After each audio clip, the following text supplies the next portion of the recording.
pareil, bienvenue aux gens qui sont là. Donc, on va déjà, je te laisse un peu la parole, Louise, pour que tu expliques les modalités techniques. Oui, du coup, bonjour à tous. Vous m'avez eu par mail, je suis Louise Robert, je travaille au service agriculture de l'Université de Montpellier. Et du coup, c'est en collaboration avec Leonardo Montecchia qu'on a monté un cycle de webinaires ou de webconférences autour de la thématique du corps en crise. Donc, Leonardo vous en parlera plus que moi. Moi, je suis vraiment là également pour le côté technique. Donc, je vous ai envoyé par mail un peu comment ça va se passer sur ces webinaires, c'est-à-dire que donc, tous vos micros sont coupés de fait pour effectivement qu'on voit bien les intervenants, qu'on les écoute. Donc il y aura chaque intervenant va échanger, enfin, va présenter son propos pendant 15 minutes et après il y aura un échange avec vous directement. Et du coup, dans la barre en dessous de votre vidéo, pardon, vous n'avez pas de vidéo, mais dans la barre en bas, en dessous des vidéos des intervenants, vous avez la possibilité de soit lever la main, soit questions-réponses, c'est Q point et R point. Et du coup, les questions-réponses, ça vous permet en fait de poser des questions par écrit et nous, on les recevra, enfin les intervenants et moi en animation, on les recevra et on pourra y répondre du coup à l'oral après. Et le fait que vous leviez la main virtuellement, ça me signale que vous levez la main et du coup, vous avez la permission, enfin je vous autoriserai du coup à parler. Du coup, pour ceux qui souhaiteront poser des questions de manière orale plutôt qu'écrite, n'hésitez pas, quand vous posez la question, à vous présenter, nom, prénom, et poser votre question directement aux intervenants. Du coup, ça, ce sera en seconde partie. Voilà. Je pense que c'est bon pour la partie technique. Leonardo, je te laisse. Oui, je prends la relève. Merci, Louise. Donc, bon, d'abord, je vais rapidement me présenter moi-même et pourquoi ces visioconférences. Donc, bah, moi, je suis Leonardo Montecchia, je suis chorégraphe. J'étais artiste en résidence à l'université depuis l'année en 2015-2016. Et depuis, on a commencé un travail de décroissement entre les arts chorégraphiques et la recherche. Donc, on a mis en place déjà des rencontres recherche-mouvement en collaboration avec certains laboratoires à Montpellier, notamment Euromove, l'IRM et l'IUS. Et c'est un projet qui a été aussi évidemment en partenariat avec le service agriculture de l'université et la DRAC Occitanie. Et donc, on continue ces projets de rencontres, des croisements. À chaque fois, l'idée, c'est d'avoir un sujet scientifique sur lequel on approche par la notion du corps et par la démarche artistique. Et on croise ces deux démarches et on fait des ateliers de travail corporel et des questionnements corporels autour de sujets en question. Donc là, vu la situation actuelle, effectivement, les ateliers, on avait un atelier qui était sur la question de la danse et de la santé, qui devait se faire à la faculté des médecines, qui a été reporté au mois d'avril 2021, sur la question de la danse et la santé. Et donc, on a eu quand même la nécessité de continuer avec cette activité et continuer aussi avec cette démarche de décroissement de regard entre les artistes et les scientifiques, qui finalement, ils ne sont pas si loin que ça. En fait, on a vachement des retrouvailles et de rencontres avec ça, avec toutes ces démarches. Et donc, on a décidé un peu qu'on voulait continuer à parler de la situation du corps dans les contextes actuels.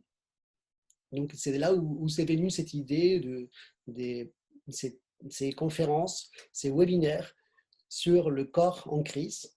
Donc, l'idée, c'est vraiment de parler de la situation du corps dans le contexte actuel. Donc, nous avons trois rendez-vous. Aujourd'hui, c'est les sujets de la distance sociale et la distance physique. Le mardi 3 novembre, c'est les corps déconfinés. Et le mardi 1er décembre, on va parler du corps Covid compatible. Donc, à chaque fois, je veux clarifier un petit peu ça. L'idée, c'est pouvoir discuter de la situation du corps actuellement, Donc, dans ces contextes, comment les corps se dessinent. Bon, en tout cas, nous, autant que chorégraphes, comme les intervenants qui vont participer, on est tous d'accord sur les faits, d'accord, en tout cas, on est tous dans le travail du corps et sur les différentes images du corps et sur la façon de penser les corps. Donc, ces webinaires, c'est pas forcément pour parler de la crise sanitaire. En fait, l'idée, c'est pas faire un travail sur la crise sanitaire actuelle, sinon de voir comment cette crise, cette période de crise, qui n'est pas simplement sanitaire, que c'est aussi social, économique, éthique, etc., conditionne et détermine les différentes façons de penser le corps. Donc ça, c'est un peu l'idée globale de cet espace des paroles. C'est même pas donc évidemment, on le définit comme une conférence. Pour moi, c'était important que les artistes et les chercheurs, on puisse avoir un espace des paroles où parler de la situation actuelle. C'est aussi l'idée de ces interventions et du débat après, que c'est aussi, évidemment, pour répondre à des questions, si vous avez des questions, ou simplement pouvoir discuter de ce qu'on vient de parler. Donc aujourd'hui, alors, nous avons, bon, on va être 3 intervenants. Il y a Benoît Vardy qui n'est pas encore connecté, mais parce qu'il vient de finir un cours à 18 heures, donc il va se connecter très rapidement. Laurence Pachès qui est déjà là, qui est chorégraphe. Et donc, je vous fais une petite présentation rapide des intervenants d'aujourd'hui. Donc, il y a Laurence Pachès qui est chorégraphe. Elle conçoit son travail comme une nécessaire articulation entre création chorégraphique, recherche et écriture. Elle vient de sortir l'ouvrage Danser avec les œuvres du musée, en coécriture avec Pascal Tardif aux éditions Canopée, et a créé Danse à l'œuvre, une visite chorégraphique des musées. Actuellement, elle travaille au projet Silence, projet à la fois littéraire et chorégraphique, qui met en relation l'œuvre de Joe Bousquet, poète paralysé, et celle du fondateur du Buto, Tatsumi Hijikata, explorant les corps en crise et la maladie. J'ai dit justement à tout le monde, mais de toute façon, je pense que Laurence va parler de son travail. Justement, on s'y connaît depuis un bon moment et le travail que fait Laurence, elle est déjà très intéressante parce qu'elle vraiment, elle articule beaucoup ce travail des créations et des recherches aussi. Donc, pour moi, c'est une artiste chercheuse et c'est intéressant. Et donc, voilà, c'est aussi l'envie, mais on en discutera ensemble après tous, d'approcher plus sa démarche et son travail. Et donc, l'intervenant qui va arriver ensuite, c'est Benoît Bardy, qui est professeur à l'Université de Montpellier et fondateur du Centre de recherche Aeromove, que c'est un centre de recherche au mouvement humain. Ces recherches s'inscrivent dans le champ des neurosciences comportementales, j'ai essayé de répéter ces mots tout l'après-midi, comportementales, et portent sur le phénomène des synchronisations sensorimotrices. Ces travaux récents visent à mieux comprendre les synchronisations sociales, leur émergence, leur modélisation et leur rôle dans la rééducation des patients en déficit d'interaction. Donc, je pense qu'évidemment, vous allez voir Benoît assez rapidement, j'espère, et il parlera aussi de son travail. Donc, juste avant de donner la parole à Laurence, pour ceux qui ne me connaissent pas, bon, je pense qu'il y a beaucoup de gens qui me connaissent, mais ceux qui ne me connaissent pas, je suis d'origine argentine, donc même si ça fait 20 ans que je vis en France, donc dès là, il y a mon petit accent des fois qui ça vient. Donc, non, je ne m'excuse pas, c'est comme ça, j'ai un accent, mais j'espère que je pense que ça reste tout à fait compréhensible pour mon français.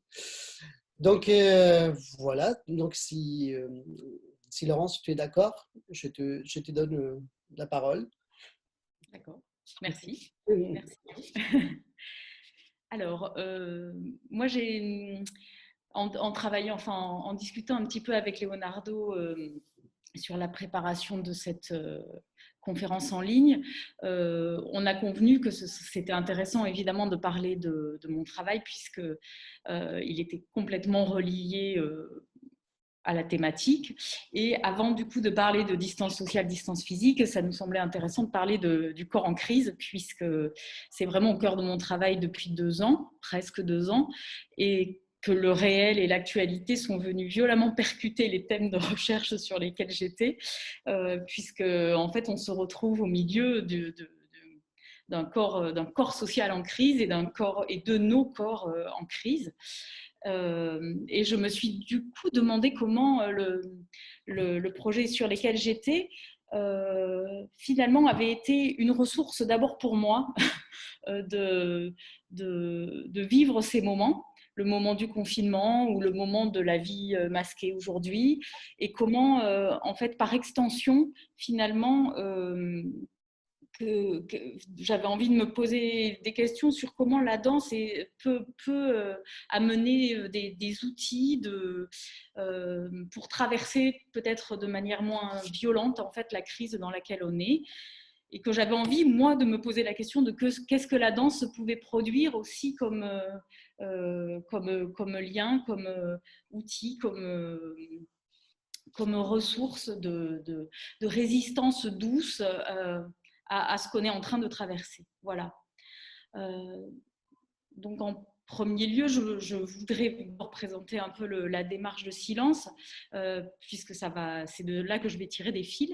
Donc, Silence, c'est un projet qui est, tu l'as dit Leonardo, à la fois littéraire et chorégraphique. Et la partie littéraire met en relation deux artistes qui ne se sont jamais rencontrés, qui ne vivaient pas dans le même espace, pas dans le même temps non plus, mais qui se retrouvent sur les mêmes thématiques en fait et les mêmes questions. Alors donc il y a Joé Bousquet d'un côté, c'est ce poète carcassonné qui a reçu une balle dans la moelle épinière pendant la Première Guerre mondiale. Donc ça a sectionné sa moelle épinière et il est resté immobilisé jusqu'à la fin de sa vie. Donc il s'est enfermé dans sa chambre, allongé sur son lit, et de cette paralysie, il a fait quelque chose. Il dit qu'il est né par la blessure, et en fait, c'est vraiment cette blessure et cette immobilité qui l'ont fait devenir écrivain. Ce n'était pas quelqu'un qui écrivait avant, il était très jeune, hein, mais il avait 20 ans, 21 ans, mais c'est vraiment l'immobilité forcée qui lui a, et aussi les sensations et les souffrances endurées qui ont tracé son destin d'écrivain. C'est vraiment un poète ou un écrivain qui écrit par le sentir, et c'est ça qui moi m'a d'abord touchée en tant que chorégraphe, c'est qu'en fait il est constamment en train d'écrire ses sensations, ses souffrances, mais aussi comment par des états de conscience modifiés ou par un approfondissement de ses sensations, comment en fait il est capable de faire un voyage sensoriel ou un voyage littéraire qui fait qu'en fait, ce n'est pas du tout quelqu'un qui est immobile au final, bien qu'immobilisé sur son lit, bien que paralysé. Et donc voilà, il y a d'un côté cette personne, c'est aussi une leçon de vie intéressante en fait, parce que on dit toujours des gens, mais ils sont restés debout, pour dire ils sont restés dignes, et lui c'est quelqu'un qui tire sa force du fait d'être couché, et donc je trouve que ça déjoue aussi complètement les représentations qu'on a de qu'est-ce que c'est que la force en fait et la faiblesse aujourd'hui. Voilà, donc d'un côté Joé Bousquet, et de l'autre Ichikata, le fondateur du Buto, qui est une danse qui est née dans les années 60 et qui s'intéressait particulièrement au corps en crise. Le corps en crise, c'est aussi un concept inventé, enfin en tout cas que Ichikata revendiquait, parce qu'il s'intéressait aux marginaux, il s'intéressait aux... Bonjour. Il s'intéressait... Bonjour. Pardon, continue. Bonjour. Donc Ichikata s'intéressait aux marges, à la fois aux marges sociales, mais aussi aux corps marginaux, à la difformité, aux corps paralysés, à la maladie. Il avait une obsession de la maladie, et du coup sa manière d'aborder le corps remettait complètement en cause la notion même de ce que peut être, de ce qu'est la danse. En tout cas dans les années 60, c'était quelque chose qui était fondamental. Donc voilà, du coup, je trouvais que c'était intéressant de rapprocher ces deux poètes de la sensation, de la chair, et qui se retrouvaient aussi sur des thématiques comme l'obscurité, une obsession du corps disloqué, une obsession de l'immobilité comme point de départ de la création. Alors, bien que chez l'un, ce soit complètement subi et l'autre, ce soit choisi, mais finalement, il y a vraiment chez eux une recherche sur comment le corps en crise peut faire advenir de nouvelles possibilités de création, qu'elles soient littéraires ou chorégraphiques. Voilà. Donc là, je fais un petit résumé de la manière dont je me suis intéressée à eux. Et donc, dans le projet Silence, il y a le récit de ma recherche, de leurs points communs, des liens entre Bousquet et Tchikata. Mais il y a aussi une autre partie par rapport complémentaire à cette enquête qui est peut-être plus poétique, c'est que j'ai décidé en même temps de faire un journal d'immobilité. Et donc, je me suis astreinte tous les jours à un protocole de création et d'écriture où je me donnais un temps prédéfini à l'avance. Ça pouvait être au début 15 minutes, à la fin 50 minutes ou 1 heure, où donc je restais debout immobile. Et j'essayais d'emmagasiner tout ce qui passait en moi pour pouvoir l'écrire ensuite. Donc, j'ai noté dans la foulée de chaque heure d'immobilité tout ce qui s'est passé en moi, ce que j'ai ressenti, pensé, vécu, et comment voilà, ça s'articulait. Donc, ça pourrait s'apparenter peut-être à une pratique de méditation, mais en fait, c'était tout le contraire, parce que c'est tout le contraire d'un lâcher-prise. J'étais constamment en train d'essayer de garder en tête ce qui pouvait me traverser. Et donc, c'était quelque chose qui était dans une grande tension et qui, pour moi, était aussi une façon de se rapprocher de ces deux figures. C'est-à-dire que l'immobilité que je créais, ce n'était pas du repos, ce n'était pas du lâcher-prise et c'était assez proche de ce corps écartelé, en fait, entre plusieurs choses que Bousquet et Tchikata soit vivent, soit cherchent, vivent pour l'un, vivent pour Bousquet et cherchent pour Tchikata. Voilà. Et de là, de ce protocole d'immobilité, s'est développé un autre projet pour moi qui était d'écrire les danses du dedans, c'est-à-dire de mettre des mots sur l'invisible dans le geste dansé, tout ce qui tout ce qui se passe dans le souffle, dans la sensation du pouls, dans la sensation. Finalement, quand on reste 1 heure immobile, on a des sensations à la fois très très fortes d'inconfort, de souffrance, de petites douleurs ou de grosses douleurs, mais aussi plein de choses qui émergent des sensations très fines et finalement très poétiques, des os, des tissus, aussi d'un rapport au temps complètement bouleversé. En fait, ça étire le temps, ça ouvre l'espace. On a une forme par moment de fusion avec l'environnement. C'est comme si dans cette fixité, ce qu'on voit autour de nous se met à bouger, à nous traverser. Et donc, je trouvais ça intéressant parce que ça permet de ces profondeurs de l'immobilité sur un temps étiré. Il y a à la fois des émotions archaïques qui reviennent, mais qui sont des émotions communes, enfin, qui me traversaient, mais qui pourraient nous traverser tous.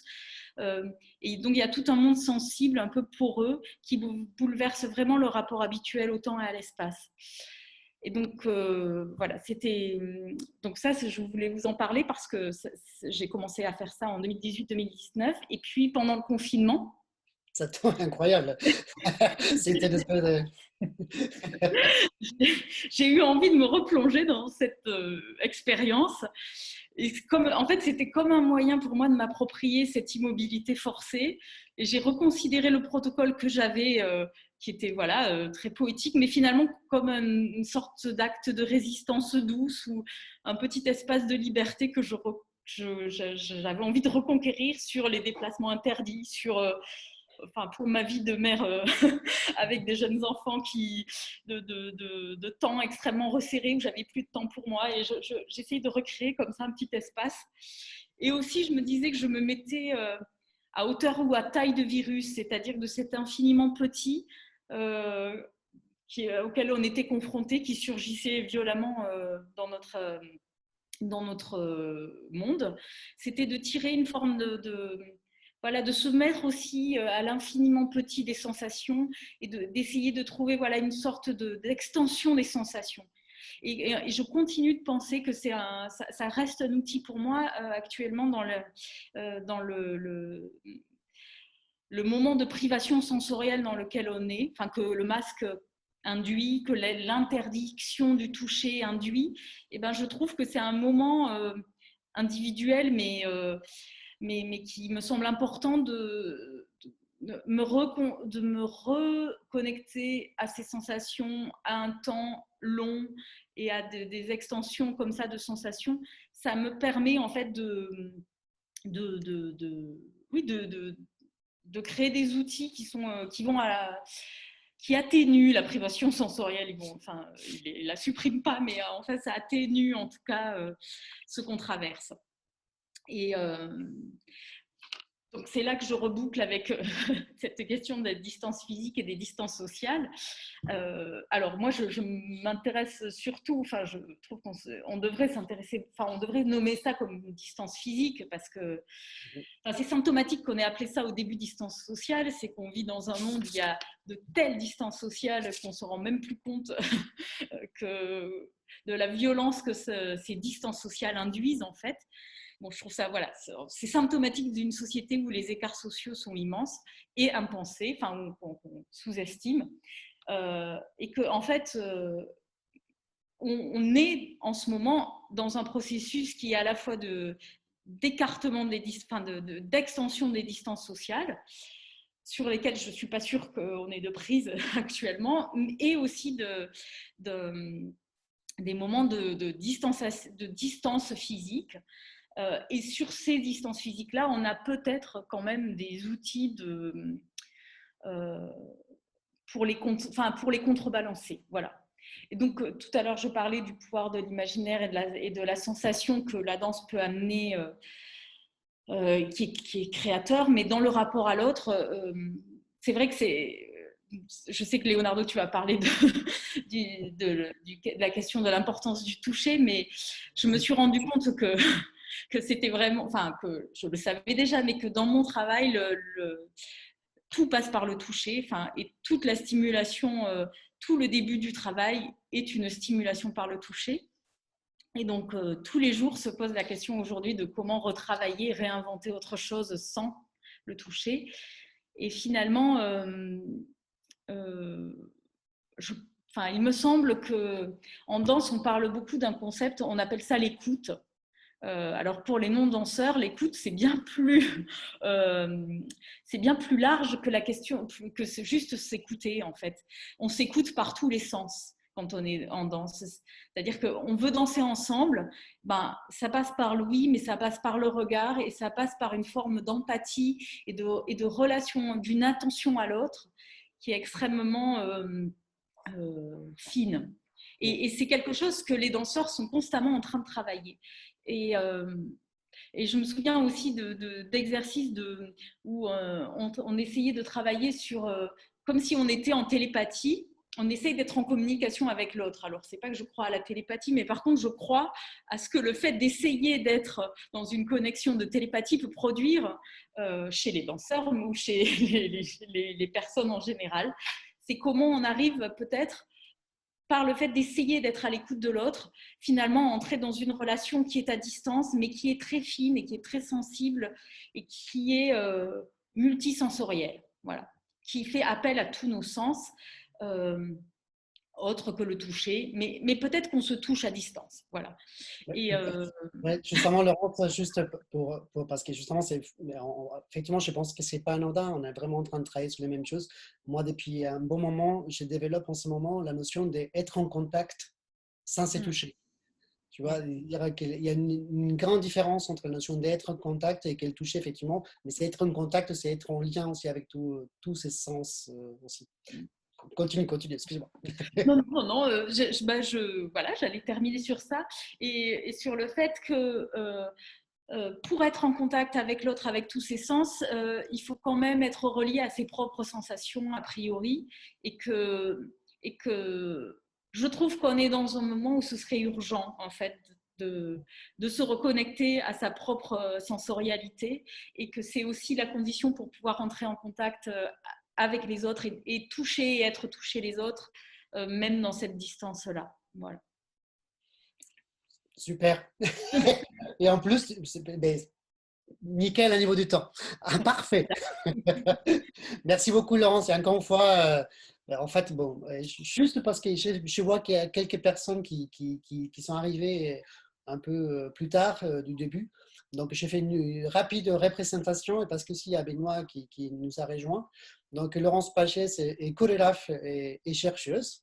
Donc, qui travaille, bon, elle a fait, bon, je relis rapidement, elle vient de travailler en ce moment sur la création chorégraphique, la recherche et l'écriture. Et là, on travaille vraiment sur un projet qui s'appelle Silence, que c'est un projet à la fois littéraire et chorégraphique qui met en relation l'œuvre de Joël Bousquet, poète de Carcassonne, que tu as nommé, et celle du fondateur du Buto, qui c'est Tatsumi Ishikata, explorant les corps en crise et la maladie. Et bon, on va le laisser pour après, mais c'est une des questions que moi je vais commencer à te poser. J'aimerais bien que tu racontes un peu pourquoi les Buto aussi, et en quoi le Buto a une importance assez particulière avec le contexte actuel. Donc ça, c'est quelque chose que je trouve que c'est intéressant qu'on développe un peu. Et donc là, je vais passer rapidement la parole à monsieur Benoît Bardy. Donc, Benoît, on t'a déjà présenté au début, mais je le fais encore, parce que c'est un plaisir. Donc, c'est professeur à l'Université de Montpellier et fondateur du Centre de recherche Remove, Centre de recherche au mouvement humain. Ses recherches s'inscrivent dans les champs des neurosciences comportementales. J'ai du mal à prononcer ces mots à chaque fois, on me met des mots très difficiles. Et porte sur le phénomène des synchronisations sensorimotrices. Ces travaux récents visent à mieux comprendre les synchronisations sociales, leur émergence, leur modélisation et leur rôle dans la rééducation des patients au déficit d'interaction. Donc, Benoît, je te laisse nous parler de ton travail. Et voilà, et après on continue. Alors. Bonjour, merci Leonardo, bonjour à tous. Je suis confus, je vous rejoins en cours, je suis dans une salle de cours. Je suis dans une petite salle de cours sur le campus de l'université. Il y a un écho épouvantable, je ne sais pas ce que ça donne quand je parle. Ça va, on t'entend, ça va, va, t'inquiète. Moi, je m'entends à peine, c'est incroyable. Et je voulais vous rejoindre quelques minutes. Et donc, j'ai décidé de le faire depuis cette salle de cours avec Leonardo parce que sinon, ça prenait trop de temps pour aller retourner au Remove ou ailleurs. Merci beaucoup de m'avoir invité à participer, pardon, de prendre des échanges en cours. Quand Laurence évoquait la question de l'immobilité, du confinement, ça faisait écho non pas à des choses dont je voulais vous parler ce soir, mais à une expérience qu'on a vécue ensemble avec Leonardo il y a quelques jours. On était dans un congrès ensemble, on a fait un trio dans un congrès de neurologues et on évoquait cette question du mouvement sans mouvement et des théories du mouvement et des théories du non-mouvement qu'on a effectivement pu mettre. Enfin, moi aussi, je l'ai vécu à mon humble niveau en pratique pendant le confinement et en réalisant que le non-mouvement n'existe pas. Les théories du mouvement et les théories du non-mouvement, c'est la même. La stationnarité, l'immobilité, c'est la conséquence de mouvements qui opèrent à tous les niveaux de la chaîne humaine, depuis la biologie jusqu'au cerveau en passant par le comportement.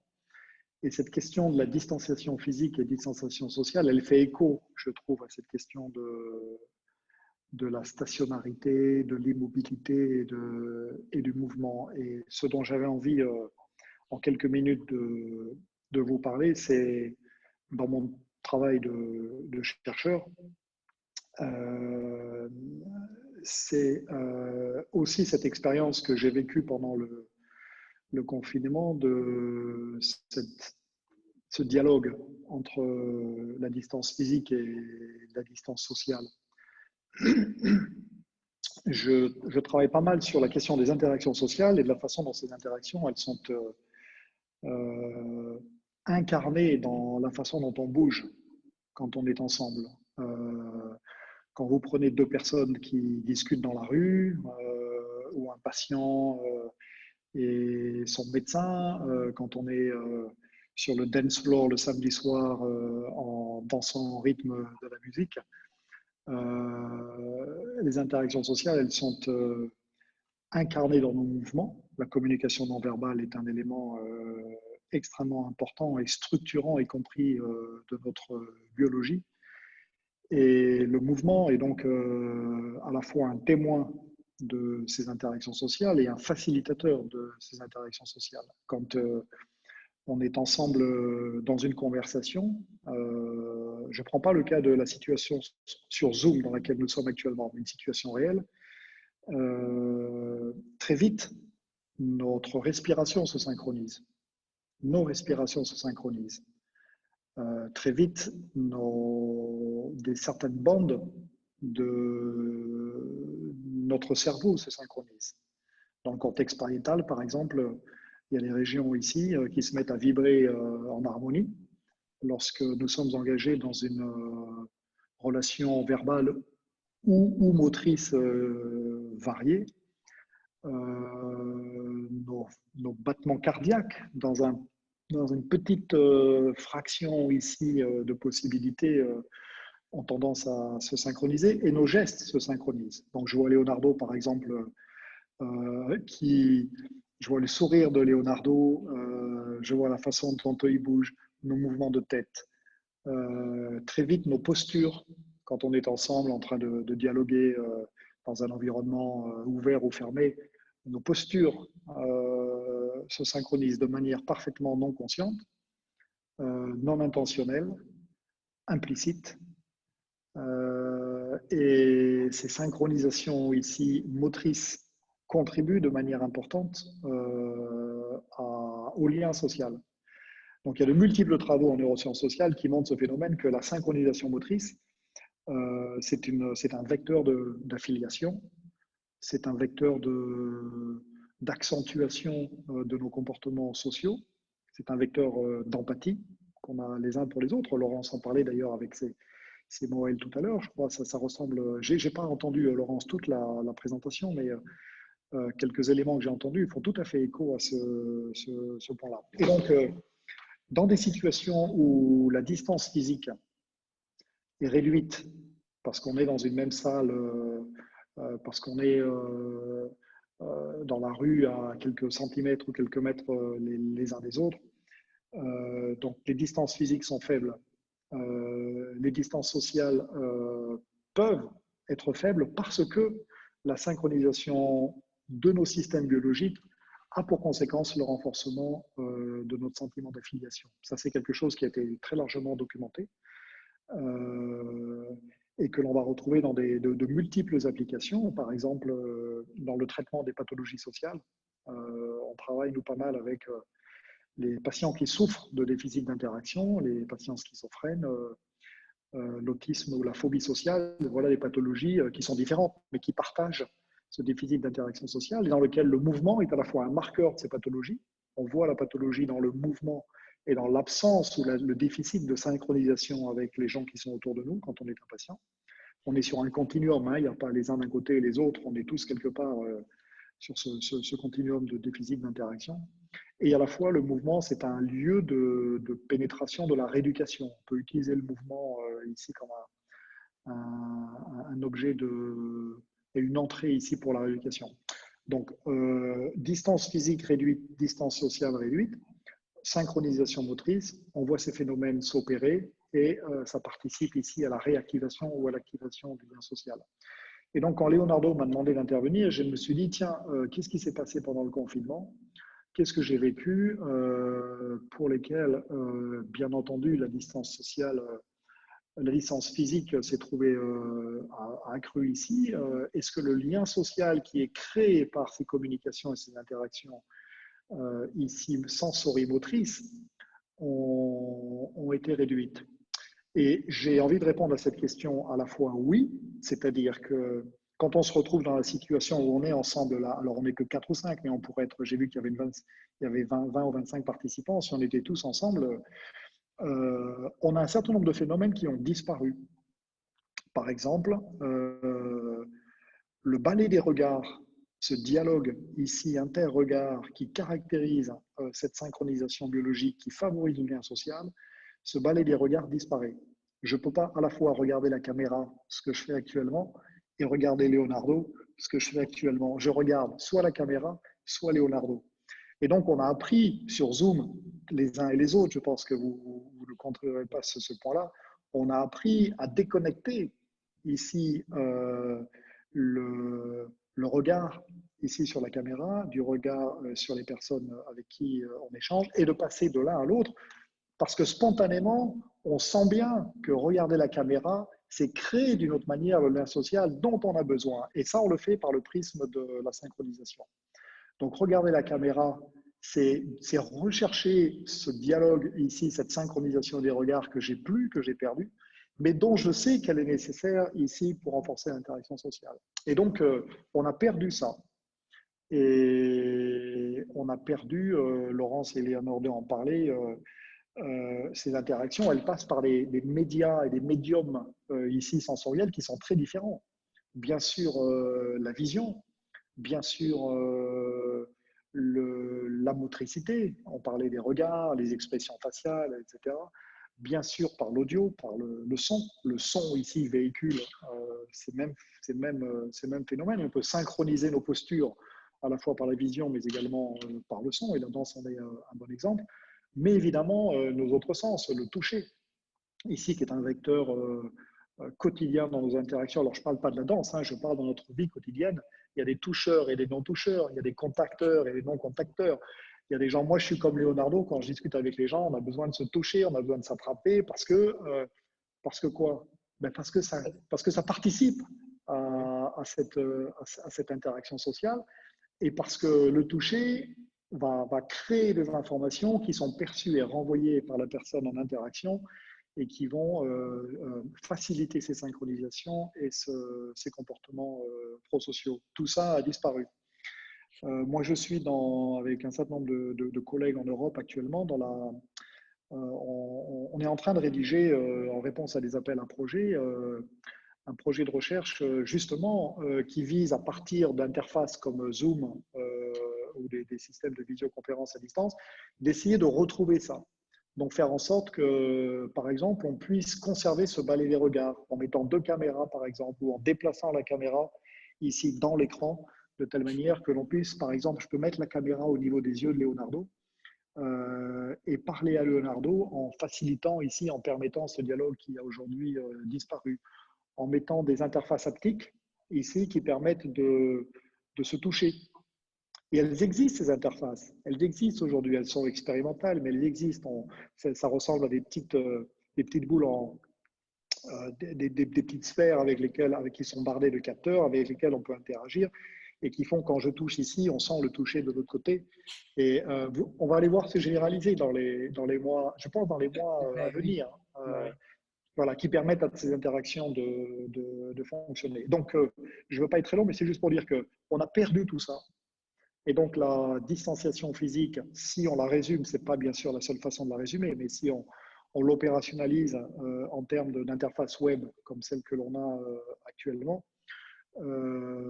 ce monde digital dans lequel nous vivons, elle nous a fait perdre ici ces synchronisations sensorimotrices. Laurence disait tout à l'heure multisensorielles, elles sont multisensorielles.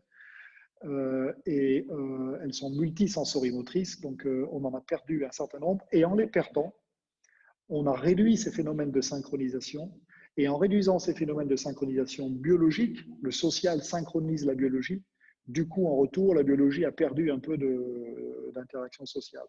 Donc ça, c'est la mauvaise nouvelle.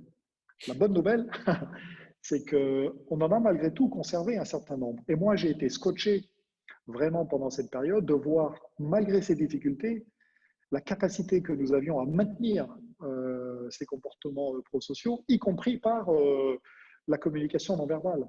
Donc, on a amplifié ici nos gestes. On a trouvé des astuces pour que le regard continue à être créateur de liens. Je ne sais pas si vous le faites, moi je l'ai fait de plus en plus, et on a commencé à bouger. On a mis l'écran un petit peu plus loin, parce que du coup, on a pu se lever et puis on a pu interagir autrement que simplement en ayant le visage ici collé sur la caméra. Et donc, la bonne nouvelle, c'est que ces phénomènes de synchronisation sensorimotrice, on les a réinventés. On a trouvé d'autres manières ici de les faire vivre dans le monde digital pour conserver ces comportements prosociaux qui nous caractérisent.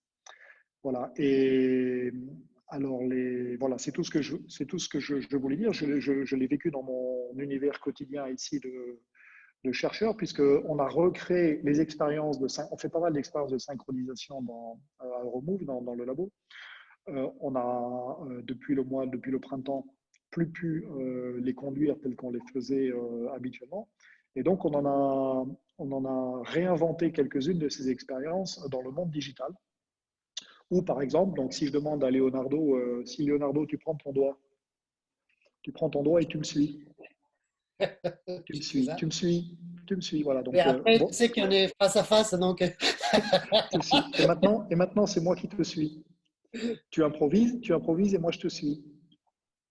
Voilà. Et bien, par exemple, voilà de la synchronisation dansée, improvisée, dans lequel on peut varier les rôles sociaux.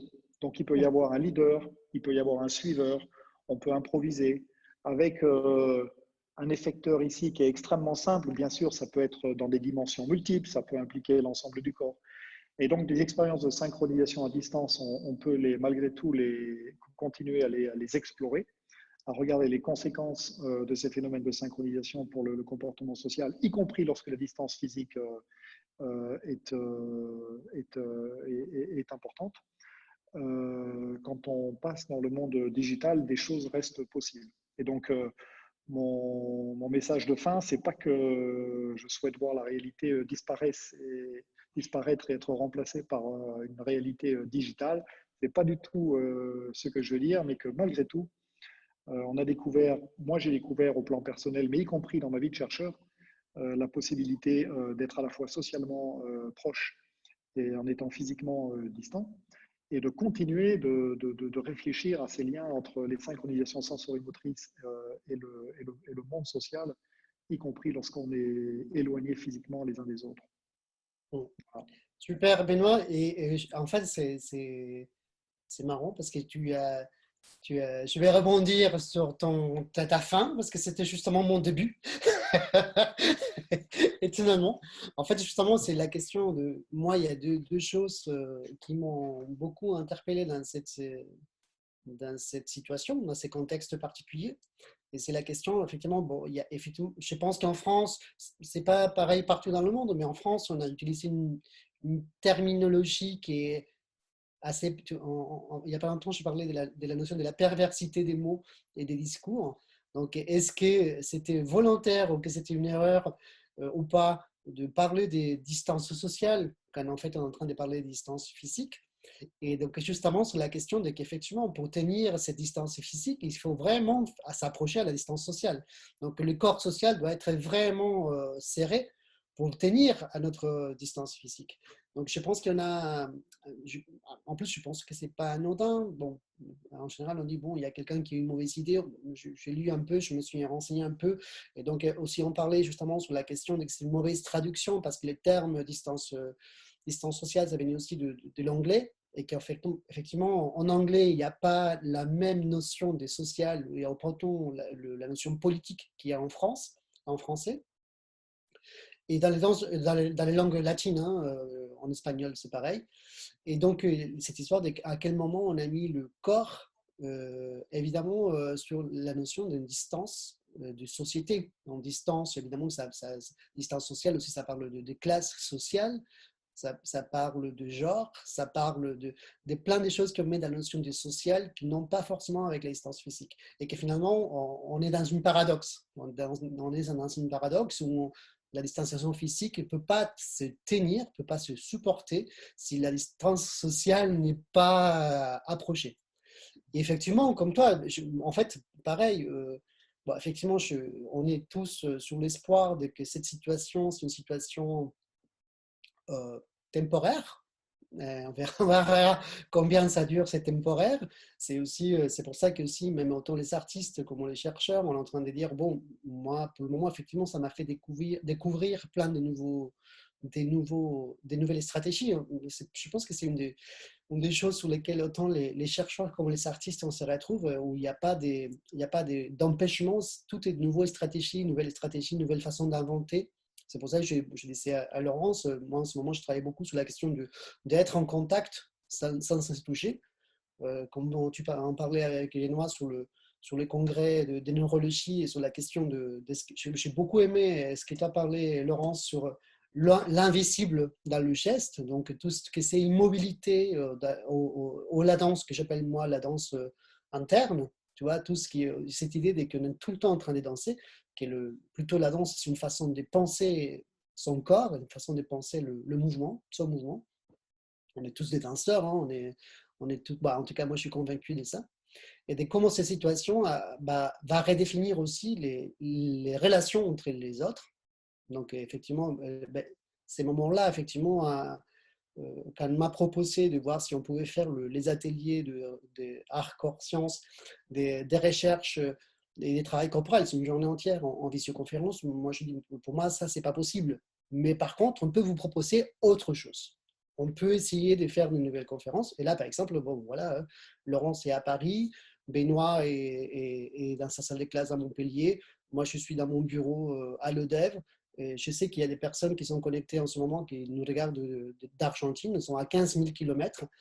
Et pourtant, la distance sociale est là. Donc finalement, c'est des paradoxes. Cette situation est la raccourci des distances aussi sociales, même si la distance physique elle est concrète. Donc après, moi, ça me pose énormément de questions de pourquoi et cette terminologie-là. Et moi aussi, je pense qu'il faut qu'on soit attentif et qu'on se questionne justement sur la temporalité de cette situation. Qu'est-ce qui va se passer dans le fameux monde d'après, si est-ce qu'il y en a, puisque le monde d'après, c'est aujourd'hui. Hein, aujourd'hui, c'est l'après d'hier, que ça va continuer. Donc, autant les artistes qui ont fait le travail du corps, comme les penseurs du corps, nous tous, on est tous des penseurs du corps, qu'on soit très attentifs à ça, je pense. Et moi, en deuxième point, c'est aussi la question du toucher, parce que moi, effectivement, comme Laurence parlait, ça nous a confrontés à voir comment on enseignait la danse, comment aussi, pour moi, c'était important aussi la question du toucher thérapeutique. Pour ceux qui ne le savent pas, moi, je travaille avec des malades de Parkinson et d'Alzheimer, où le toucher, il est hyper important. Et donc, évidemment, toute cette activité aujourd'hui des danses avec des patients de Parkinson a été mise en stand-by. Donc, je ne donne plus de cours de danse pour ces patients parce qu'il y a le risque du Covid et qu'à la fois, on ne valorise pas la notion de qu'est-ce que ces patients-là ils sont en train de perdre, puisque la thérapeutique, l'importance du toucher n'est pas là. Donc, comment à un moment donné, on privilégie le soin, dit entre guillemets, par l'isolement et on ne se rend pas compte de la valeur thérapeutique aussi et la nécessité physique du toucher, du contact humain. Pareil, de la même façon, moi je sais qu'il y a beaucoup des cours de danse qui sont donnés en visioconférence et que moi je me suis rendu compte que moi j'ai besoin vraiment du contact humain. Donc, effectivement, pour moi, je suis un peu partagé en ce moment sur la question de à la fois on fait avec, on crée des nouvelles façons, effectivement, et que je trouve c'est fascinant aussi, et à la fois cette petite résistance à dire mais il y a des choses à lesquelles je ne veux pas renoncer. Donc, comme tu disais, Benoît, il y a des bonnes nouvelles, de mauvaises nouvelles. et on verra aussi comment on s'organise dans la temporalité. Moi, je pense qu'effectivement, on continue à créer. On a cette nécessité de continuer à créer, de continuer à faire des projets, de continuer à voir comment le corps se positionne dans cette situation. Je pense que j'en ai parlé avec pas mal de monde aussi de ça. Moi, ça m'est venu très pressant dans la situation actuelle, la question de l'HIV dans les années 80, comment à un moment donné, l'HIV a changer la façon d'avoir des rapports sexuels, par exemple, et la modifier, et qui est bon, et que ça continue. Aujourd'hui, comme on est en train de redéfinir la relation intime, et qu'est-ce qu'on fait avec ça, comment est-ce qu'on continue à créer. En ce moment, par exemple, je pense que Laurence a la même expérience que moi, c'est quand on doit donner des cours de danse à des enfants, et qui doivent être masqués, ils ne peuvent pas se toucher, et moi, internement, je dis oui, on trouve des stratégies, effectivement, on trouve des stratégies et on continue effectivement, à se concentrer sur le contact sans se toucher, tout ça. Et après, la question, c'est dans la durée, comment est-ce qu'on fait pour continuer ça? Qu'est-ce que ça modifie aussi de nos pratiques? Comment on s'adapte ou pas? Quelles sont les limites aussi, tu vois? Évidemment, pour moi, c'est que des questionnements. Je ne peux pas donner encore aujourd'hui de réponse. Je pense que même dans la situation actuelle, on est dans un moment où tout est tellement incertain sur la durée, sur qu'est-ce qui va se passer après. Mais je trouve que c'est assez intéressant de pouvoir questionner le corps dans les contextes actuels. Et peut-être, puisque justement, comme à un moment donné, la Deuxième Guerre mondiale, elle a donné naissance au Ubuntu, qu'est-ce qui va se passer dans la situation actuelle et qu'est-ce que ça va redéfinir aussi, et le rôle en tout ça, le rôle de nous artistes, de nous chercheurs, euh, pour repenser le corps actuellement, de repenser le corps dans ces situations et repenser quel modèle de corps entre ce que ça va donner et entre ce qu'on a envie de manifester. Donc, voilà. Moi, il y a tout ça qui me travaille. Et après, encore une fois, la question pour revenir à la notion de toucher, comment tout de suite on privilégie et on ne met pas en valeur cette notion qu'elle est touchée. Là, pour moi, c'est comme si on coupe un médicament à certains patients. Tu es en train de les priver de toucher. Donc, tu en es en train de les priver de toucher. Donc, effectivement, je pense que ce n'est pas anodin. Et je pense qu'encore une fois, on ne lui donne pas assez d'importance à ces actes-là, tout simplement. De la même façon qu'on a discuté de se permettre ces moments de danse, se permettre ces moments d'écoute, de se permettre ces moments d'écoute interne. C'est aussi un acte de santé physique, mentale, sociale aussi. Donc voilà, tout ça, c'est ce qui est un peu, pour moi aussi, dans les questionnements actuels, et évidemment, comment on continue à créer avec tout ça. Donc, je pense que Laurence, ben, je pense que pour Benoît aussi, toi-même, tu dis que les expériences de laboratoire ont été modifiées. Nous aussi, ça répercute énormément sur nos créations, sur la pédagogie, sur quoi on travaille en ce moment. Donc forcément, c'est intéressant comment ça impacte sur nous tous, avec des bonnes choses et des mauvaises choses. Et qu'est-ce que ça découle de la relation à l'autre? Qu'est-ce que ça découle de les relations intimes, du corps, de nos corps? Voilà, donc c'est un peu tout ça. Effectivement, moi, pour le moment, mais je pense qu'on est un peu tous sur la même situation. On est sur des grandes questions à lesquelles les réponses viendront ou pas. Peut-être que ce n'est même pas intéressant, les réponses. La question, elle est assez intéressante en soi, qu'elle reste ouverte et savoir qu'est-ce qu'on accepte ou pas comme corps aujourd'hui. Donc voilà. Ça, c'est juste pour ma petite intervention. Voilà, j'avais déjà parlé avant. Et comme on est bien dans les temps, effectivement, donc je ne sais pas si il y en a quelques questions ou quelques personnes. Alors, je vous redis un petit peu, Louise l'avait expliqué au début.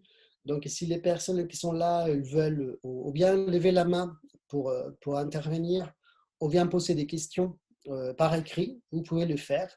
Donc, je vous propose aussi, si vous avez des questions ciblées, tant à Laurence, à Benoît ou à moi-même, vous pouvez juste écrire la question.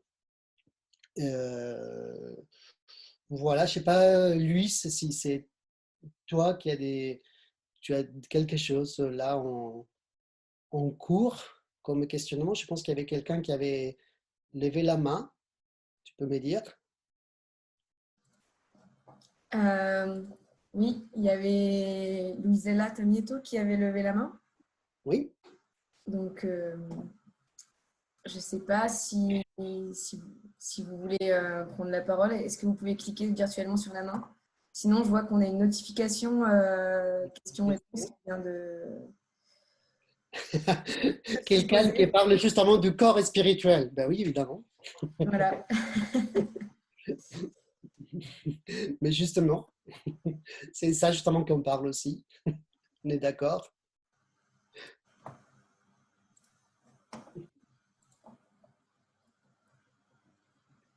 Moi, en fait, justement, j'avais, après principe, j'avais quelques questions Pour Laurence aussi, si tu pouvais nous raconter un petit peu sur la question du bouton, pourquoi la pertinence du bouton pour les personnes qui ne connaissent pas le bouton forcément, très rapidement. Alors, alors je peux présenter déjà un peu le. Oui, donc le Buto, c'est un courant qui est né au Japon dans les années 60 et qui était vraiment un courant très imprégné, enfin très proche finalement des mouvements contestataires dans les pays occidentaux, mais en même temps chargé aussi, sans le revendiquer, mais aussi du trauma de la Seconde Guerre mondiale. Alors, on a dit un peu, il était coutume de dire que le Buto était né sur les cendres d'Hiroshima. Alors, c'est peut-être beaucoup plus compliqué que ça. Néanmoins, ça a quand même, ça a marqué l'ensemble de la société japonaise. Ce qui est intéressant dans le Buto, c'est que ça met en question énormément de choses. Ça met en question la conception de l'art, ça met en question la conception du corps danseur, en fait. Et c'est vrai que, en fait, c'est un renversement peut-être de ce qui est considéré comme le bien danser. Qu'est-ce que c'est qu'un corps, un beau corps. Et ça, moi, je trouve que c'est quelque chose qui est encore aujourd'hui pertinent et subversif, c'est-à-dire que qu'est-ce que c'est qu'un... On a encore une image du danseur, d'un corps triomphant de danseur, athlétique, très performant en fait, d'un point de vue sportif. Encore capitaliste aussi. Voilà. Capitaliste du corps, oui. Et qu'en fait, il y a des modalités de virtuosité qui sont peut-être plus fines à percevoir, mais voilà, il existe une virtualité sensorielle en fait, et le Buto fait partie de ces pratiques-là, c'est-à-dire c'est souvent une pratique qui se fait dans une extrême lenteur et où le mouvement en fait le mouvement et le non-mouvement qui n'existe pas, Benoît, donc le mouvement et le non-mouvement qui n'existent pas sont à égalité. En fait, le Buto, peu importe qu'on bouge ou qu'on ne bouge pas, de toute façon, on danse. Et donc, ça met vraiment l'accent sur le fait qu'on n'est pas dans une performance gestuelle, on est simplement dans une recherche de transformation de l'état de notre corps, et ça passe par des moteurs qui sont des moteurs de sensation, des moteurs imaginaires, des moteurs poétiques, et voilà, c'est ce processus-là qui est en jeu. Et moi, c'est ce qui m'intéresse dans le Buto beaucoup plus que quelle forme ça va prendre. Enfin, on peut faire du Buto sans avoir l'esthétique repérée Buto qui serait pour les premiers corps Buto qu'on a repérés sur les scènes françaises, des corps recouverts de kaolin blanc, voilà, qui marchent avec lenteur et élégance. Enfin, voilà. Donc, il y a plein d'autres possibilités, d'autres Buto, mais les processus à l'œuvre sont vraiment intéressants et contestataires aujourd'hui encore. Voilà. Et je pense que c'est intéressant, après aussi, c'est pour répondre un petit peu à Laurence Pourrayon, qui m'envoie une petite question sous les chats. Elle souligne qu'est-ce qui se passe aussi avec les corps spirituels. En fait, je pense que peut-être on est d'accord, Laurence et Benoît, vous me dites, mais je pense que la façon que nous avons de penser le corps, on ne sépare pas. Moi, quand je parle du corps, je parle du corps esprit, du corps physique. Donc, une façon de penser le corps, c'est du corps social. Donc, nous avons le corps en tout cas. Et évidemment, là, je donne mon opinion en tant qu'artiste et que penseur du corps en mouvement. Moi, j'aime bien me définir, m'imaginer comme ça. Je ne sais même pas si je pourrais oser me définir, mais en tout cas, je pense le corps en mouvement. Je ne peux pas séparer le corps physique du corps social, du corps spirituel. Moi, je ne peux pas catégoriser. Je pense que c'est un ensemble. Et donc, ce n'est pas anodin, comme tu dis, que la période de crise, effectivement, ce qui amène sur le Buto, a amené la notion d'introspection, comment à un moment donné, justement, on est devenu c'est recentré sur le ressenti. Et que c'est un peu ce qui se passe aussi en ce moment, c'est que cette notion d'immobilité, d'interdiction, des limitations, nous amène à une découverte interne de soi. Moi, j'aime beaucoup aussi ce que tu as dit, de récupérer ces émotions archaïques. Et à la fois, j'ai fait pont avec Benoît, on a parlé, Laurence a parlé de récupérer ces émotions archaïques. Et Benoît, tu as dit qu'aussi, on est en train d'évoluer, de les toucher, il est aussi en train d'évoluer dans la notion du digital. Moi, je suis aussi fasciné par la technologie, effectivement. Et après, on peut avoir des opinions différentes sur ça, où je ne pense pas qu'elles soient contradictoires. Le côté humain, et après, c'est à chacun de nous à qui on ne perd pas l'humanité de la technologie, qui on ne perd pas l'humanité de la digitalisation, mais que justement, pour ça, il faut qu'on soit tous attentifs, effectivement, sur comment on perd pas, la notion du corps au centre de la question. Après, évidemment, chacun de nous trois, en tout cas, je pense qu'on est fan du corps, si vous voulez. On met le corps au centre de nos questionnements. Et je pense que c'est quelque chose qu'il faudrait qu'on contamine de plus en plus, si vous voulez. La notion du corps devient au centre du questionnement, au centre de la situation actuelle, au centre du monde de travail, par exemple, au centre de plein de choses où le corps, il a été oublié, le corps humain, le corps nous, que je reviens encore sur ça. Ça va. Alors, on a quelques questions et réponses.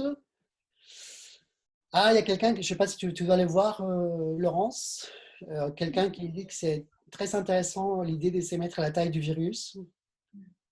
Les travaux en biologie sont infiniment petits et j'aime lier des recherches sur la transformation des états intérieurs avec les processus extérieurs. Qui doit partir pour voir un spectacle plutôt, mais qui est ravi d'être là.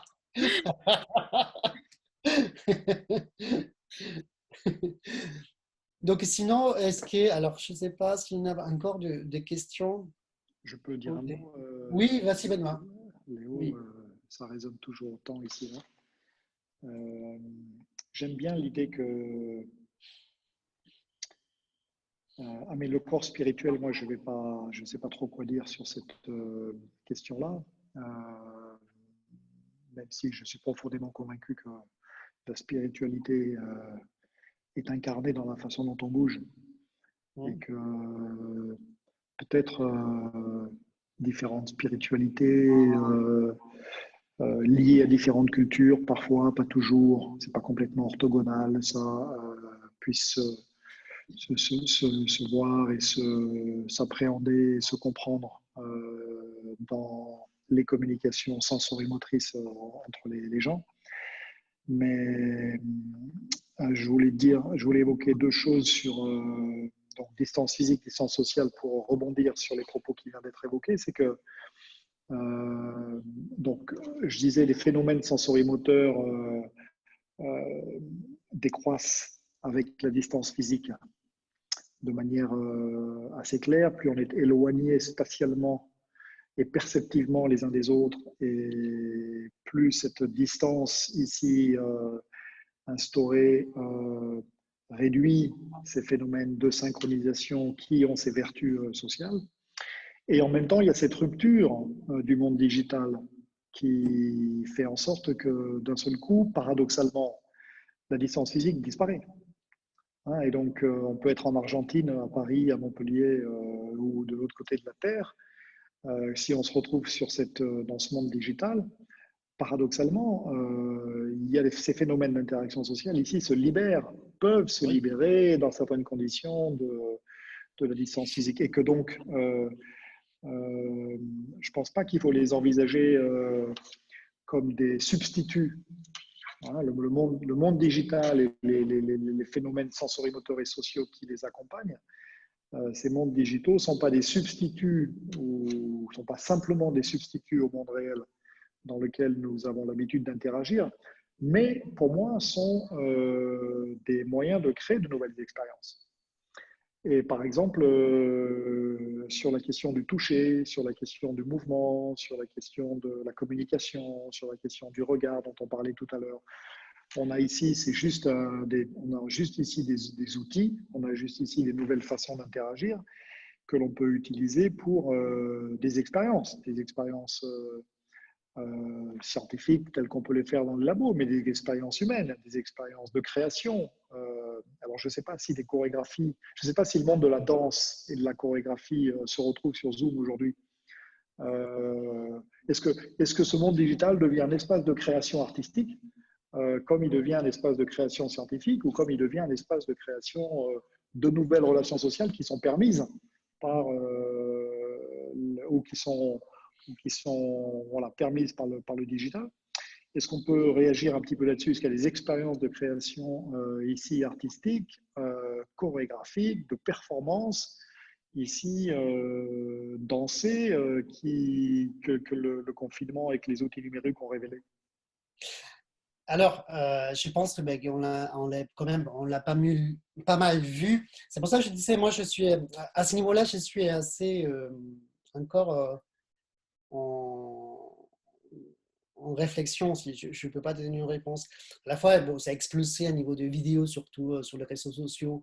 Des minutes, il faut faire une minute de danse, il faut danser, il faut faire. Mais d'ailleurs, j'ai eu plein de personnes qui m'ont proposé de faire une minute de danse. Et là, je parle de mon expérience perso. Moi, le confinement, bon, ça tombait justement à un moment donné où j'avais beaucoup de projets sur lesquels on avait travaillé énormément et sur lesquels on était assez investi. Et la sensation que j'ai eue, c'est que la période de confinement, ça m'a coupé les jambes, littéralement. Donc, à un moment donné, j'ai eu, je me sentais incapable et vraiment, je devais aller jouer à Barcelone, ils m'ont demandé de faire une petite vidéo à la place. Et moi, je lui ai dit, je n'arrive pas, je ne peux pas. J'ai trouvé aussi que c'était intéressant parce qu'à un moment donné, je pense que Laurence, c'est un peu pareil. Parfois, dans notre métier, on est amené à produire parce que bon, voilà, quand il ne faut pas avoir un projet de création, il faut savoir. Et là, pendant le confinement, c'était un moment de stop. Et je l'ai vécu comme tel et ça a été super. En fait, c'était en me disant, c'est le bon moment pour s'arrêter et voir où j'en suis. Et ce que j'ai senti très très fort, c'est que mon corps ne comprenait pas qu'est-ce que c'était en train de se passer. Je pense que c'était le temps de l'élan, tu vois, de freiner un peu et que je sentais que je me dit, mais qu'est-ce qui se passe? Il y a eu une sensation vraiment et que j'ai compris aussi que j'avais besoin, pour créer, j'avais besoin d'avoir une compréhension du contexte. Donc là, je suis encore un peu dans cet état un peu de léthargie, mais que je commence à se mobiliser parce que justement, bon, par exemple là, je me suis dit, mais il faut que j'en parle, que je mette cette parole sur ça. Moi, perso, je ne me sentais pas. Évidemment, il y a énormément de propositions des danses en vidéo. Ben, évidemment, il y a beaucoup de cours qui se donnent par Zoom, des cours de danse, etc., à lesquels moi, pour le moment, je ne suis pas adhéré, mais parce que je me suis pas. C'est moi, hein, je n'ai rien contre ou pour, mais c'est simplement que moi, je ne suis pas arrivé à faire ça. Je sais qu'aussi, il y a des choses, c'est assez étonnant parce que ça se développe pas mal. J'ai un projet aussi de réalité virtuelle sur quelqu'un qui m'avait parlé et qui ça, c'était en décembre. Tu vois, étonnamment, c'était assez prémonitoire ou quelqu'un qui, justement, pour les performances, tout ça, il voulait développer une plateforme de réalité virtuelle et qui, à la fois, c'était intéressant comme une nouvelle expérience et sur laquelle je me suis trouvé aussi euh, qui questionne, parce que bon, moi je suis des spectacles vivants, donc la notion du vivant, ça veut dire quoi? Est-ce que le virtuel, c'est du vivant? Est-ce qu'effectivement, ce commentaire te dit, Benoît, est-ce qu'on crée, c'est de la réalité? De la réalité vraie? De la vraie réalité? Est-ce que ces notions, par exemple là, est-ce que nous sommes ensemble? Donc ça pose ce type de questions qu'à la fois je trouve super intéressantes, sur lesquelles je n'ai pas des réponses.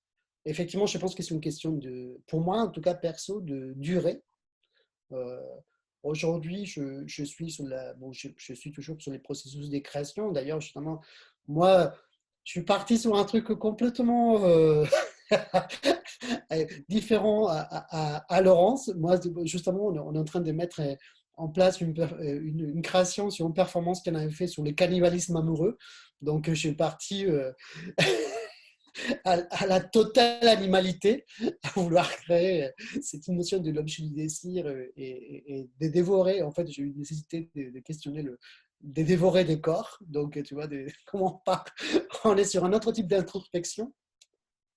Mais effectivement, après, si cette situation nous amène, évidemment, si en 3 ans, la situation continue comme telle, ben, je vais créer, je vais continuer à créer, je vais faire, et on mettra tout en œuvre pour que ces questions continuent. Donc, et que la création devienne une nécessité, en fait, c'est ça. Hein. Mais effectivement, ça questionne énormément d'autres choses. Hein.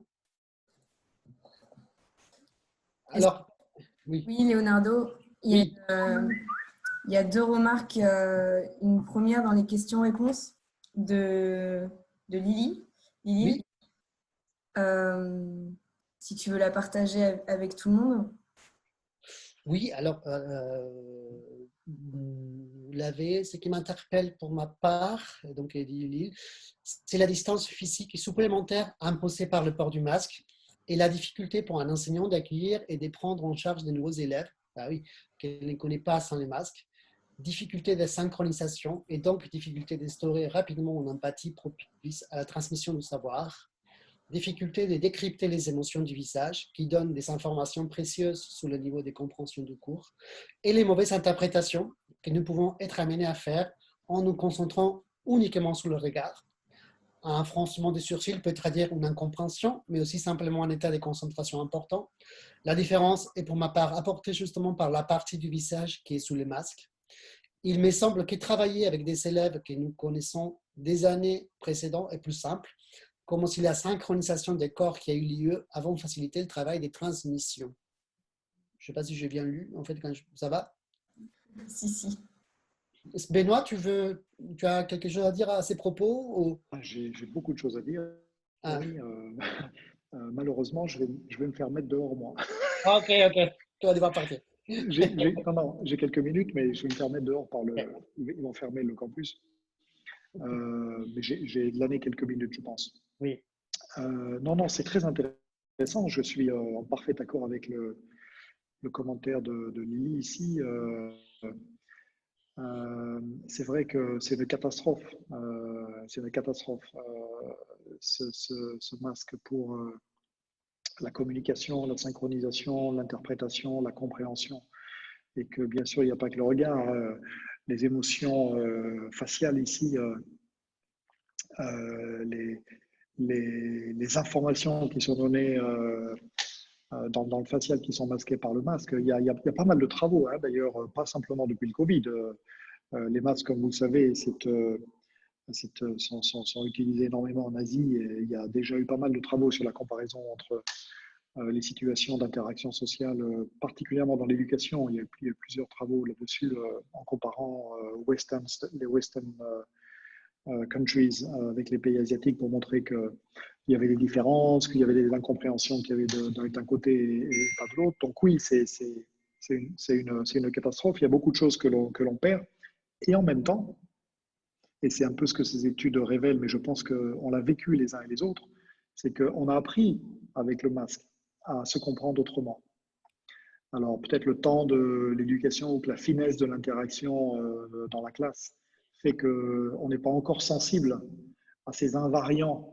On n'a pas encore appris à détecter ces invariants dans le visage, dans les visages masqués. Mais moi, je sens, un sentiment, je pense, qui est partagé, c'est que on a appris à détecter des choses extrêmement subtiles dans l'orientation, le comportement du visage ici, même à travers le masque, autour du masque, que personnellement, je ne voyais pas avant. Et on prend la situation de la classe ici, qui est adoptée. Donc moi, je sors de cours, là, j'étais en cours une grande partie de la journée. Et donc là, je suis avec une promotion que j'ai découverte. C'est le premier cours que j'ai avec eux. On a passé 3 heures ensemble. Là.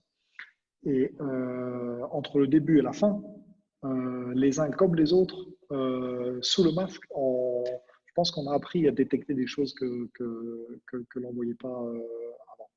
Et donc, oui, c'est une catastrophe. Et en même temps, là aussi, la bonne nouvelle, c'est que dans ces situations, on apprend très vite, peut-être beaucoup plus vite qu'on le pense a priori.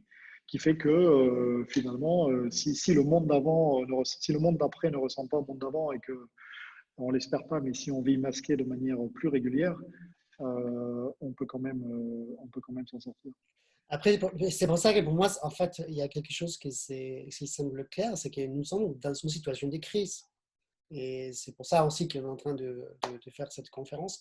Donc, effectivement, là, il y a un exemple qui me vient très clair, juste pour vous donner un peu de distance. Effectivement, en France, la situation elle est comme ça. Par exemple, en Argentine, avec lequel je suis pas mal en contact, en Argentine, l'année scolaire commence en mars et finit en novembre.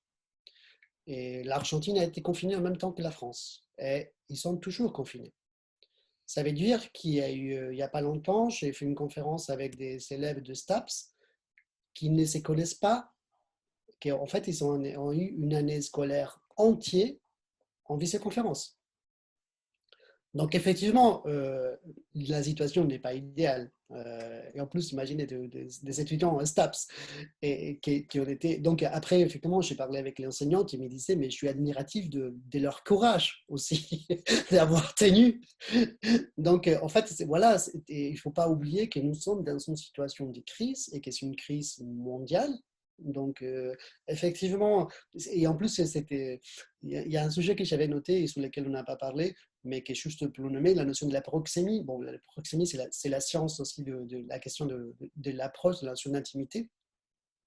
Et que culturellement, c'est très différent et que vous imaginez, par exemple, moi, je suis argentin, donc en plus, je me suis senti très latino-américain dans les derniers temps, puisque moi-même, la première chose, je me dis, mais si je dois vivre sans toucher, je ne peux pas. Pour moi, c'était un acte vital, toucher. Bon, en plus, les personnes qui me connaissent le savent, j'ai besoin de beaucoup plus qu'un français moyen. Et que déjà, en fait, on a une différence vraiment culturelle très importante. Et que la relation, évidemment, comme tu disais, évidemment, la notion de proximité n'est pas la même dans les pays asiatiques qu'en France, qu'en Espagne, qu'en Argentine. Donc, et ça, c'est aussi des choses sur lesquelles effectivement, je te dis, bon, il faut qu'on trouve des stratégies. Le contexte actuel, évidemment, bah, on peut le questionner, la question aujourd'hui, c'est pour nous comment on continue à faire avec et en résonance à ces contextes, en essayant de trouver aussi de nouvelles façons et en trouvant les limites, les résistances, etc., quoi. Donc, effectivement, je pense qu'il y a cette idée pour le moment, comment on fait, comment est-ce que ça va modifier. Moi, concrètement, je pense que ça va évidemment modifier. La situation actuelle va modifier. C'est assez énorme ce qu'on a vécu, on est en train de vivre. Évidemment, il ne faut pas qu'on oublie qu'il y a le caractère local de cette vécu, mais aussi mondial. Bon, je dis, hein, voilà, je suis en contact avec ce qui se passe en Argentine en ce moment. Et ça t'amène à une réflexion beaucoup plus profonde de comment continuer, de qu'est-ce qui est, en tant qu'artiste, hein, moi, en tant que danseur, chorégraphe, qu'est-ce que j'ai besoin de transmettre, quelle nécessité, qu'est-ce que j'ai besoin aussi de défendre, quelles sont mes limites de corps et quelles sont mes limites de pratique aussi. Donc, sur lesquelles je n'ai pas de réponse pour le moment. C'est des réponses qui sont en train de se chercher en moi. Et aussi cette nécessité de cet espace de parole. Donc, je ne sais pas, Laurence, si... Non, moi, j'aurais bien rebondi sur la question du masque et de ce qu'on peut inventer, enfin, qu'est-ce qu'on apprend assez vite ou peut-être plus lentement. Mais je suis en ce moment dans une formation d'adultes, mais où on est tous masqués, où on travaille aussi sur nos parcours de professionnels et donc qui ont trait à des choses intimes. Et du coup, la question s'est très vite posée de toute cette communication non verbale et des émotions qu'on ne pouvait pas percevoir chez les autres. Et donc, dès le premier jour, on s'est dit qu'il fallait se parler plus. c'est-à-dire ou de se demander ce que l'autre ressentait. Alors, je conçois bien que c'est plus difficile à faire quand on est avec une classe d'ados qu'il y a une gestion de classe plus compliquée, mais j'ai trouvé ça intéressant que cette manière que justement on verbalise ces non-dits habituels et ça a amené à une forme de dialogue peut-être plus attentif à l'autre. Enfin, j'ai trouvé ça intéressant, en fait, la manière dont on a contourné cette vraie difficulté de se parler ensemble. Voilà. Bon, super. Bon, je vous dis, en fait, c'est presque l'heure donc simplement pour conclure bientôt. Donc, il est justement notre heure limite, c'était 19h30 et on ne veut pas que Benoît reste fermé à l'université pour toujours. Moi, ça ne me dérange pas du tout. Hein. Si tu restes là, comme ça, on peut communiquer. On fera que des visioconférences pendant très, très longtemps. Mais je veux donner l'opportunité aux personnes, aux spectateurs qui sont toujours avec nous, s'il y a une dernière question, quelque chose. Oui, effectivement, dans le chat, il y a 2 remarques, une de Françoise et une de Nelly. Oui. Si tu veux le partager avec tout le monde. Et puis... Je ne les vois pas, en fait. C'est marrant. Attends. C'est dans Converser. Oui, excellent. Merci à tous les trois pour cette conversation non masquée. Oui, je vois une seule. Est-ce qu'il y a une autre chose que j'ai ratée? Non, dans Converser, donc c'est après, il y a question-réponse et il y a vraiment une bulle Converser normalement. Oui. Tu l'as? Tu la trouves pas. Mais dis-moi, tu le peux lire? Ok, alors c'est moi qui vais lire. Oui. Du coup, une remarque de la part de Françoise Moreto-Lallemand qui dit « Merci de préciser qu'une absence de toucher ou de relations sociales a un impact sur la santé et bien d'autres paramètres que l'on ne questionne pas vraiment actuellement. On parlait de neurosciences, c'est effectivement aussi très bien documenté. Le lien social favorise la sécrétion de certains neurotransmetteurs, sérotonine, ocytocine, qui impactent l'immunité et ont aussi un lien avec un meilleur apprentissage. » Voilà. Nelly qui nous dit « Je ne sais pas si le corps est spécialement oublié, comme le dit Leonardo, ou alors je le formulerai autrement. Cette crise remet peut-être en lumière combien l'oppression peut passer par la contrainte des corps, la privation du toucher et la violence sidérante que cela peut aussi induire sur la pensée. Ceux qui ont une pratique culturelle ou artistique, qu'elle soit professionnelle ou amateur, ont les moyens de transmuter cette violence, de la métaboliser, d'échapper au non-sens, d'activer leur immunité face au chaos et aux tentatives de manipulation gouvernementale. En tout cas, moi, je trouve que cette crise est aussi une formidable occasion pour le corps de reprendre ses droits, se réinterroger sur ses besoins fondamentaux. Nous, quand on se voit avec mes amis, on se serre plus souvent dans les bras qu'avant le confinement. Merci pour vos contributions très intéressantes. Et, super. Oui. Et du coup, 2 autres des messages qui du coup arrivent. Donc Françoise Moreto-Lallemand qui remercie de ce témoignage d'enseignant, qui trouve aussi qu'il y a une perte désastreuse dans le partage relationnel enseignant-étudiant et dans les performances de la transmission. Elle est admirative de voir que certains y trouvent des points positifs. Elle, dans des amphis de première et seconde année, elle n'y arrive pas. Et elle a aussi besoin de rester avec sa tristesse, d'éviter le déni collectif autour de cela et d'en questionner le sens. Oui, après, justement, je pense que la question, c'est... en tout cas, un peu comme on l'a dit tout à l'heure, c'est que l'idée, c'est qu'on essaye de faire avec. En fait, évidemment, on n'est pas sur un déni collectif, au contraire. Hein. Justement, je pense qu'on est justement sur cet espace de parole, c'est une des preuves sur le besoin de partager. Trouver des choses positives, ben oui, je pense que on parlait encore de ressources concernant les humains dans n'importe quelle situation de crise. Donc, effectivement, je pense que c'est positif ou pas. On est dans une situation de crise et justement, c'est une des caractères, pour moi, une des résistances humaines, ça agit sur ça, sur trouver des nouvelles stratégies. Effectivement, on ne peut pas dire que c'est une situation heureuse, ce n'est pas le cas, mais de voir comment on continue avec tout ça. Je pense qu'effectivement, il y a un moment donné, j'avais dit que je me suis rendu compte que je besoin de travailler avec la relation humaine et que donc, pour moi, c'est un acte de résistance aussi de continuer à être en contact avec l'humain et l'humain qui puisse amener toute situation de crise et grandir. Après, voilà, hein, c'est pas évidemment le bonheur pour personne, je pense. Donc voilà. Autre chose? Je partage absolument ces avis. Je relis vos commentaires. Ce cocktail de neurotransmetteurs mis par le toucher, bien sûr, on l'a perdu. Encore une fois, c'est est-ce que la technologie peut nous aider? Est-ce qu'elle doit nous aider? En tout cas, moi, je suis fasciné par la façon dont on s'adapte. C'est un peu le commentaire que vient de faire Leonardo. C'est que cette incroyable capacité à faire face, faire avec, trouver des points positifs, des façons de faire avec, profiter de ce que peut-être la technologie nous offre pour faire sans, faire autrement. Ça remplacera jamais, évidemment. Je prends le commentaire sur les amphis. Oui, oui, c'est des catastrophes. Les amphis, des cours de 4 ou 500 qui sont divisés par 3, il n'y a plus de dynamique, la promo est coupée. S'il y a une partie en ligne, il y a une partie physiquement présent, ça bouscule tout, ça remet tout en cause. Voilà. Et en même temps, dans ce marasme-là, il y a quand même des points je trouve, de bonheur. Notre capacité ici à faire face et à s'adapter, et les conséquences en termes de plasticité cérébrale que ça produit. Hein. Il y a une grande partie des neurosciences dans le monde qui s'intéressent à ces questions-là. Est-ce que notre cerveau a changé depuis le confinement?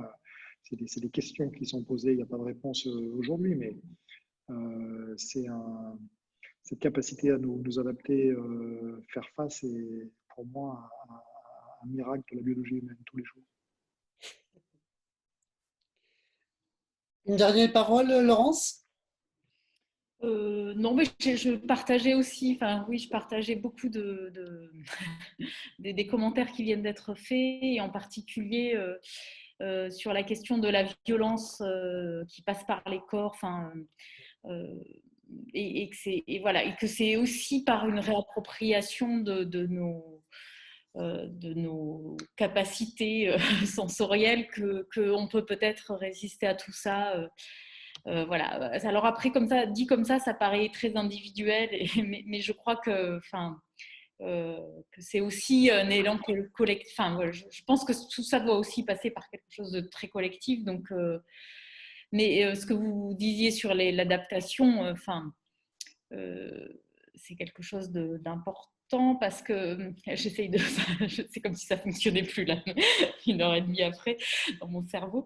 Non, ce que je trouve intéressant, c'est comment collectivement, quand même, on arrive aussi à s'adapter, et c'est une question assez cruciale, comme une répétition générale des futures crises à venir qui nous attendent, sans vouloir faire du catastrophisme, mais enfin, il y a quelque chose quand même dans cette adaptabilité qui, moi, me rassure, enfin m'attriste évidemment parce qu'on perd des choses, mais me rassure aussi. Voilà. Moi, je pense, alors aussi, c'est pas anodin, et je pense faut boucler un peu la boucle, comme on dit. Et c'est pas anodin qu'on parle de social et de physique. Donc, il y a la notion de société, il y a le corps social, il y a cette notion de collectif, et qui pour moi, à la fois, c'est effectivement revient la question du physique, d'individuel, du corps individuel, et qu'on ne peut pas perdre. Donc, effectivement, je pense que pour ça, si cet espace des paroles, il y en a, on ne pratique pas une vérité, on pratique des vérités et des expériences et des vécus. Et effectivement, moi, pareil, je pense que pendant cette période, on a tous été un peu. C'est ça, c'est un jour c'est up, un jour c'est down, un jour on croit, un jour on ne croit plus.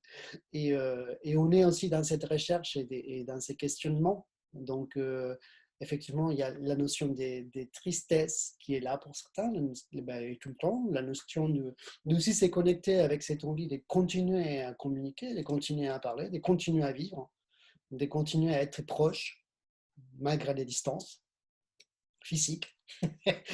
Et donc, voilà, pour moi, c'est un peu, si vous voulez, la conclusion. Alors, juste pour conclure aussi sur ce que c'est pour moi et pourquoi c'est important cet espace des paroles, encore une fois, parce que c'est un espace qui est créé. un espace qui est créé malgré la situation actuelle, grâce à ces situations. Et voilà, et comment on peut construire ça, quelque chose. Il y a sûrement des choses qui vont sans avoir un jugement, une notion de jugement sur la situation actuelle, il y a des nouvelles choses, il y a des modifications, on va changer, on est en train de changer. Et voilà, comment on accompagne et comment on est attentif à ces changements aussi. Parce que je pense qu'il faut que c'est à un moment donné, surtout nous qui on travaille sur le corps, avec le corps et dans le corps, qu'on soit très attentif à ce qui est en train de se passer. Donc, on a Alors, pardon, j'interviens. Oui, non, il y a juste quelqu'un qui vient de réagir et je suis ouais, je suis en train de lire. Ça finit par trouver le bon dosage entre adaptation, résistance et lâcher prise. Oui, oui. Et enfin, tout ce qui est dit avant aussi sur le fait que certains sont laissés de côté. Oui, on s'adapte, mais les plus démunis et les précaires, évidemment, dont le nombre grandit, sont laissés de côté. Et voilà, une politique, c'est aussi une question politique qui mérite discussion. Oui. Tout à fait. Tout à fait. On est tout à fait d'accord. Tout à fait d'accord. Bon, donc c'est l'heure et je ne veux pas que Benoît, tu puisses pas rentrer ce soir. Donc, alors, juste pour conclure, merci Laurence, merci Benoît, merci. Merci Leonardo. Merci d'avoir accompagné la création de cet espace, que c'est un autre espace, un espace nouveau de partage et des paroles. Donc, pour les personnes qui nous écoutent et qui sont toujours là, donc le prochain rendez-vous, à chaque fois, c'est les premiers mardis du mois. Donc, notre prochain rendez-vous, c'est le mardi 3 novembre. On va parler du corps déconfiné. Donc, il y a Frédéric Tisson, c'est une professeure du STAPS, option danse, qui va intervenir avec ses étudiants parce qu'il a demandé de créer une expérience justement autour de la question du corps confiné et déconfiné. Et Véronique Fabry, qui est philosophe et qui travaille sur le corps aussi depuis très très longtemps, qui va intervenir. Donc, notre prochain rendez-vous, c'est le mardi 3 novembre à 18h, le corps déconfiné. Et merci encore à tout le monde. Merci de nous avoir suivis, d'être là. Merci Laurence, merci Benoît, merci Luis. Merci Léo, merci tout le monde. Merci. Et à bientôt. Et à bientôt tout le monde. Pareil. Et la prochaine fois, on se touche tous. À très bientôt. Merci encore.